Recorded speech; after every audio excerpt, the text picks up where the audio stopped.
Unlike the state of things in member states, with parliaments initiating legislation, only the European Commission can propose directives or legally binding regulations. Neither the states nor the European Parliament have this power, but these proposals never just fall from the sky. The way it works, the European Commission listens to views across Europe for or against the creation of new laws. At this stage, MEPs are involved in the process, often adopting recommendations.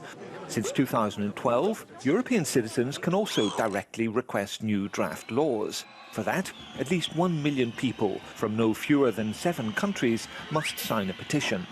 Having listened to all sides, the European Commission finally presents its bill.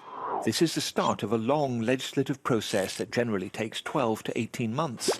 The draft is then sent to the European Council, representing the member states, and the European Parliament, representing the citizens. In 80% of cases, the two institutions have equal power. This is called the ordinary legislative procedure. There's no question of legislating on everything. The Union can make laws on such issues as the environment, agriculture, consumer protection and transport, for example. The list is growing, but the member states retain an absolute veto on social security, on tax, foreign affairs or defence. But back to the bills. Before being adopted, they go through the institutional mill. The European Council and Parliament can amend the draft according to their interests, especially if majority positions emerge. Since member states and MEPs rarely agree first time round, they have to negotiate. There are two possible scenarios. Either the two institutions find a compromise and the draft law can be adopted by MEPs after a vote, or there's no agreement and the negotiations must continue. If the negotiations fail once, the clock starts ticking to find agreement before a certain deadline.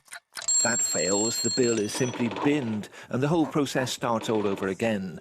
But in reality, that happens very rarely. When there's agreement, the new European law is officially adopted and all member states must then apply it. Well, almost.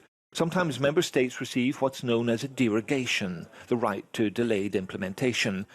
If they fail to implement, the European Commission, as guardian of the EU treaties, intervenes to punish non-implementation. And if that fails, the European Court of Justice takes over. In the worst cases, states can be ordered to pay heavy fines, but that's another story.